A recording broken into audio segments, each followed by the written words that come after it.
AI memang pintar, namun menurut kalian apa yang akan terjadi kalau kita terlalu bergantung padanya? Inilah diriku yang sekarang. Tapi jika waktu diputar kembali,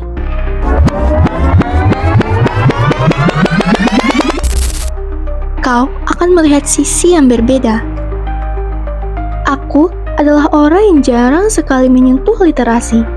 Buku pelajaran lebih sering kupandang sekilas, tanpa benar-benar kubaca.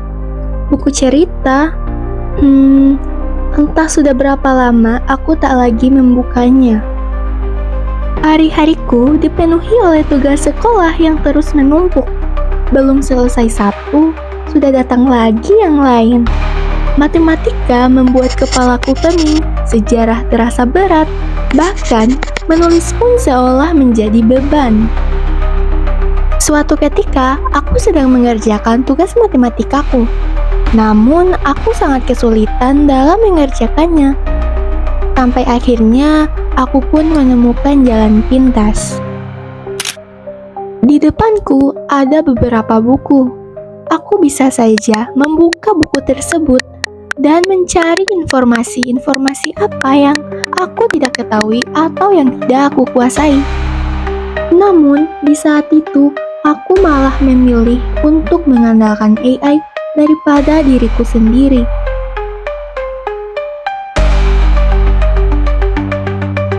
Bahkan, saat guru bahasa Indonesiaku memberi tugas menulis cerita pendek, aku langsung menyerahkannya pada AI.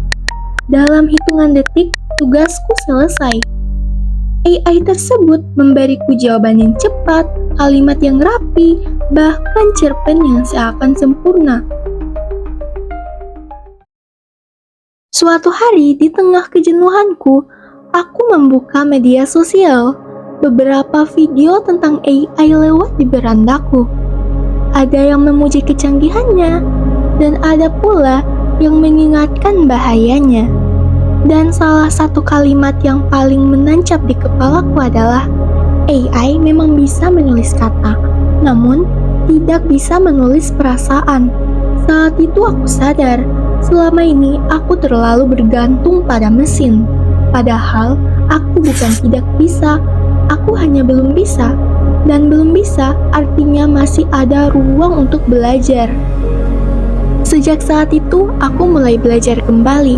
Aku membaca buku pelajaran untuk memahami matematika. Aku membuka buku sejarah agar tak sekadar menghafal, tapi juga memahami maknanya. Aku membaca cerita-cerita untuk merasakan imajinasi yang mengalir di antara kata-kata. Haruki Murakami pernah berkata, kalau kamu hanya membaca buku yang dibaca orang lain, maka kamu hanya bisa berpikir seperti orang lain. Yang berarti, kalau mau punya ide segar, pikiran berbeda, atau mungkin tulisan yang unik, kita juga perlu membaca karya-karya yang berbeda, mungkin yang jarang dibaca orang lain. Dengan begitu, imajinasi kita lebih luas, dan cara berpikir kita nggak terkotak sama apa yang semua orang pikirkan. Dan setiap kali aku selesai membaca, imajinasi itu berputar di kepalaku.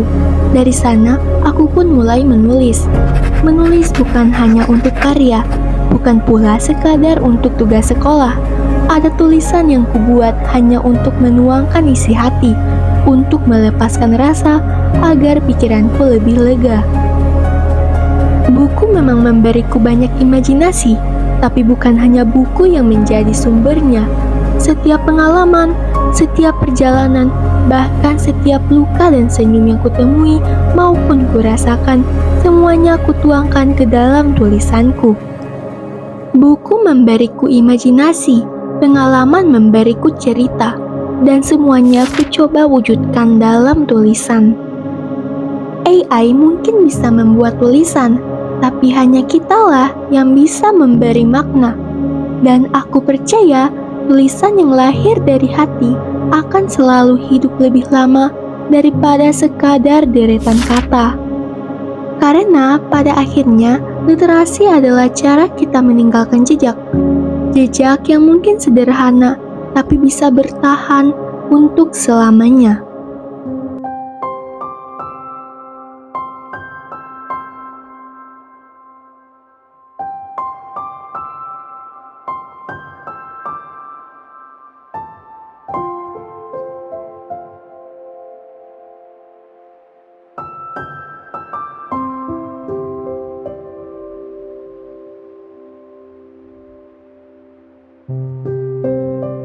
AI boleh membantu, tapi jangan sampai membuat kita lupa belajar, berimajinasi, dan menumbuhkan literasi dengan hati. Kalau ingin menambah pengetahuan, mulailah dari hal yang sederhana.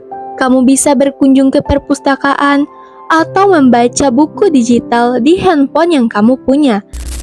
Karena setiap halaman yang kamu baca adalah pintu baru menuju dunia yang lebih luas.